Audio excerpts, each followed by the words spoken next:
Hey, what's going on everybody? Today I'm gonna show you my two-handed axe build I rock with in No Rest for the Wicked. This is a Lightning Assault rune on this weapon. I literally just slapped this weapon on this character because before this I tried running two-handed build with Shattered Sun two-handed Greatsword without any rune skills, and let me tell you, that was one painful experience. It is absolutely not viable at all.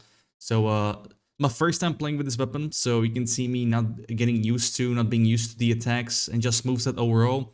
So there's a lot of mistimings and whatnot on the attacks, but Lightning Assault that does stop the boss from attacking. So if I found a way how to spam that focus rune, this rune, I'll be able to just stun lock the boss 24/7. But it's pretty expensive because it's under focus. It hits only once, so there is not much regen. You need to have literally everything into focus gain and focus on damage dealt. So I could probably run like 2 extra focus rings. The Calmness, I think it's called, Band of Calmness. So I was running only one, I think. Here you can see I just mistimed 3 attacks right there. And the running and attacking with X, with auto attacks, where you actually generate focus, I would need some more stamina. Depleted pretty fast.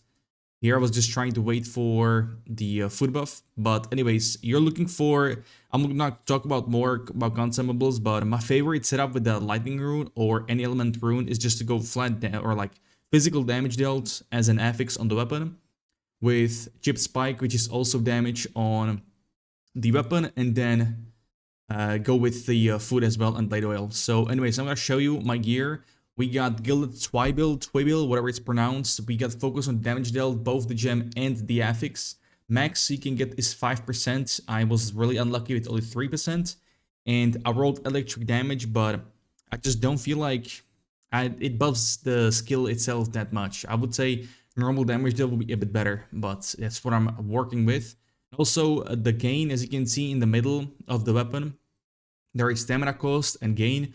Those are also random. They both of these stats have minimum and maximum roll. You can see that the focus gain on this weapon isn't the highest. I think it go up to 10, which is max. So isn't the ideal, and the cost is pretty high as well. I think it can go down to 10 or 11, something like that. And then also we have the factor of weight of the weapon, and then damage is also minimum and maximum. I have no clue which one this rolled, but it's alright, it's alright. I'm a big fan of this weapon overall. I use this torch only for damage surge buff before the fight, because damage surge does give you more damage than the damage food buff like vegetable cake. It doesn't last as long though. It's shorter. This is my armor here. Focus gain is one of the lowest rolls on the gem itself. I could get probably higher.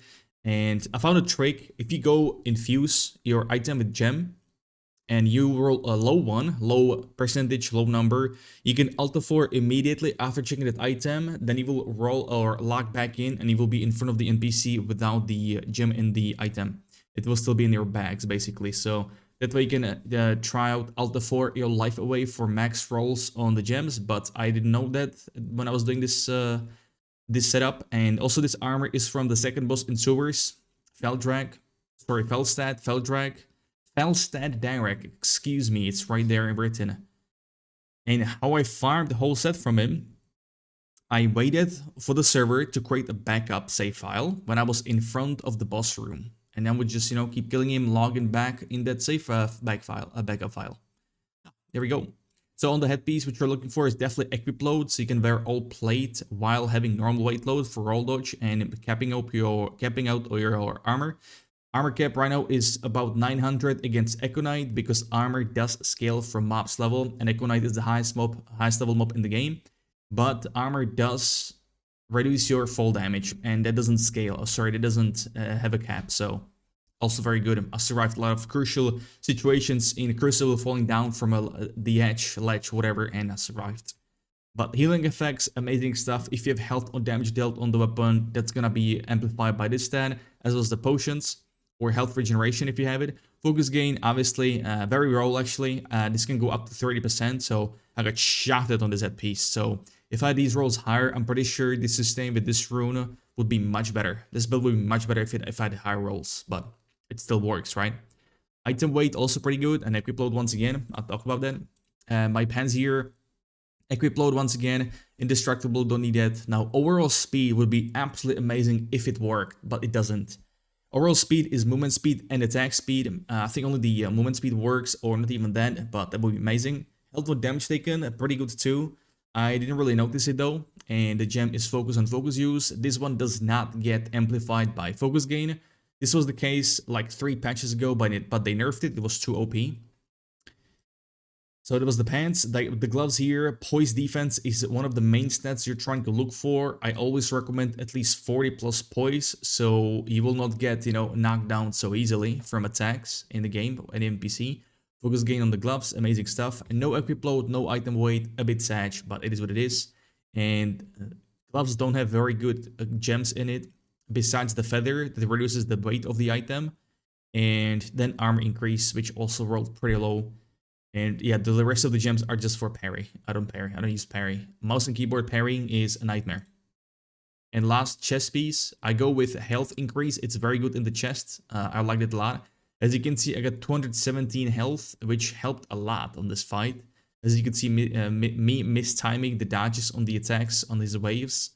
And it saved me the HP. Damage dealt on damage taken, nothing that crazy. Focus gain, very good stat. Very good stuff. Stat, items weight, a very high one. Can go up to 40%. Good roll. Poise defense, amazing stuff as well, 18%. Now we got the Fierce Ring or for armor and damage dealt to cap out the armor. Damage dealt is also pretty good. This is an amazing one. High resistances as well. And then I'm running 2 Band of Comets actually. I thought I'm running only 1, but I ran 2. So yeah, could probably run all 3, but I won't have enough armor. So that would be unlucky. The consumables here, I'm using Sirloin Platter for HP increase, like 45 HP for 600 seconds is amazing. Second one, you would be probably using Vegetable Cake for damage increase. I would pop this at the start of the Crucible and use only Damage Surge for boss fight, because Damage Surge does increase more damage once again. The last third consumable I use is Blade Oil to increase your physical damage. I tried electric oil with this setup and it doesn't do anything. It is absolutely useless. Blade Oil does increase damage more. It's just the best, man. I found the best combination for damage increase is Chip Spike as a gem in the weapon for pure damage, Blade Oil for physical damage, and then you would go with Damage Surge Rune from Torch or from the cake, Vegetable Cake. And the weapon itself, the affix, I would go with damage dealt instead of any element. I would just go damage dealt. If you're trying to go for element rune, that is, I will do it different with a physical rune, but I will also have a build with the leap setup. I did do a leap, I did get a leap rune from Crucible at the end, so you can expect it on this channel. And these are my attributes. You get 33 health, probably not needed. I would put those 3 points away and put them in strength. I feel like my strength isn't as high as I would like it to be for more damage, and a bit too much equip load as well. If I was lucky on the armor and rolled equip load on both gloves or the chest, because I don't have it on either, I would definitely be able to get away with a lower equip load. I might make a new character just for that, man, because I feel like I wasted a lot of stat points. So I might make, with the lead build, I might make a new setup, but we'll see about that.